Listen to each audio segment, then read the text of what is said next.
আমেরিকাতে আজকের মৌলিক সংকটটা হচ্ছে তরুণদের বেকারত্ব। 35-এর আন্দোলন কেন করতে হচ্ছে? যে দেশে যদি ইউরোপে কি 35-এর আন্দোলন হয়, কারণ ওখানে 21-22-এর পরে থেকেও বেকার থাকে না। তাহলে আমার দেশের তরুণ তরুণীরা 21-22-এর পরে কেন বেকার থাকবে? তাহলে আমার শিক্ষা ব্যবস্থা কেন বেকার তৈরি করতেছে? এইটা ইমিডিয়েটলি দাবির সাথে যেভাবে একমত, এটাও বোধ করছি যে দাবিটা মেনে নিলেই তো সমস্যার সমাধান হচ্ছে না। 35 মেনে নিলেই কি বাংলাদেশের সকল তরুণ তরুণীরা চাকরি পাবে কালকে? আমার চাকরি নাই তো। আপনারা ইউরোপে গেলে দেখবেন যে বাচ্চারা লাইন ধরে স্কুলের ড্রেস পরে রাস্তায় ঘুরতেছে, ফুটপাত পার হচ্ছে, তারপরে ট্রাফিক লাইট ক্রস করতেছে, এবং তাদেরকে ওখানে শেখানো হচ্ছে রাস্তায় দাঁড়ায় যে কোন লাইট চেঞ্জ করতে হবে, কোন লাইটে হাঁটা যাবে, কোনটাতে হাঁটা যাবে না। ক্লাস 9-এর বাচ্চাদেরকে 3টা ভাষার উপরে দখল নিতে হয়, তাকে সাবজেক্ট আকারে নিতে হয় ইংলিশের বাইরে।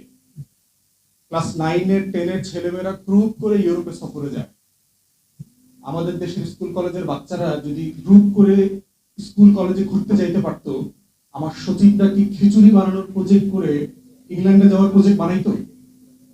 যে রাজমিস্ত্রির কাজ কলেজে শেখানো হয়, বাংলাদেশের বিল্ডিং বানায় কারা?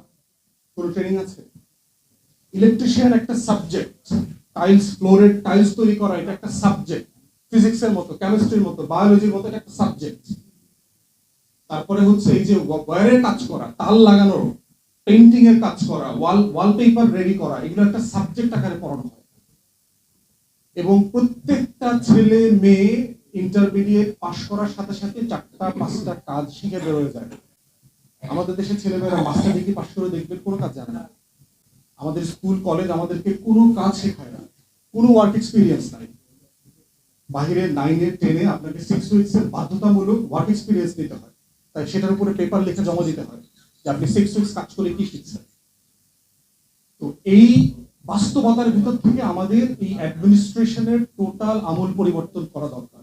আমি মনেই করি না যে বয়স বলতে কোনো জিনিস কোথাও থাকার সুযোগ আছে। প্রত্যেক জায়গায় ডিপার্টমেন্টের জব সার্ভিসের জন্য তাকে চাকরির বিজ্ঞাপন দিয়ে তাদেরকে নেওয়া হবে। সারা দুনিয়াতে এটাই সিস্টেম, যে আপনি বিসিএস সার্ভিস যেটা বলেন, এটা পরীক্ষা দিয়ে আপনি সিলেক্টেড হয়ে থাকবেন। হয়তো আপনার ধরেন ভোলাতে ডিসি নেবে, সেটা রিকোয়ারমেন্ট পত্রিকায় দেবে, যারা যারা যোগ্য এখান থেকে তারা অ্যাপ্লাই করবেন। সে 25 বছরের যোগ্যতা দিয়েও ডিসি হইতে পারে, কেউ 45 বছরের যোগ্যতা দিয়েও ডিসি হইতে পারে। এবং চাকরিতে কোনো জায়গাতেই কোনো বয়স দরকার নাই। আরেকটা কথা হচ্ছে, বেকারদের কাছ থেকে প্রত্যেকটা চাকরির ফর্মের নামে যে টাকা নেন, খুবই অন্যায্য কাজ। ছেলেপেলেরা মাত্র পাশ করে বের হইছে, তার খাবারের টাকা নাই, থাকার জায়গা নাই, বাবা মা গরিব মানুষ, টাকা দিতে পারছে না, তাকে প্রত্যেকটা ফর্মে 1000 টাকা, 1200 টাকা, 1500 টাকা। What is this? আপনার কোম্পানিতে লোক লাগবে, আমি কেন টাকা দিব? আমি তো মেধাই দিব। এখন অযৌক্তিক কথা। আপনি আপনার পরীক্ষা আপনি অ্যারেঞ্জ করবেন, আপনি কিভাবে নেবেন না নেবেন। আমি যে পরীক্ষা দিতে গেছি, আমার তো গাড়ি ভাড়ার টাকাটা আপনার দেওয়া দরকার ছিল। আমি কুড়িগ্রাম থেকে আসছি, যাওয়া আসা, একদিন থাকা, আমার তো 2000 টাকা এক্সট্রা খরচ হয়েছে।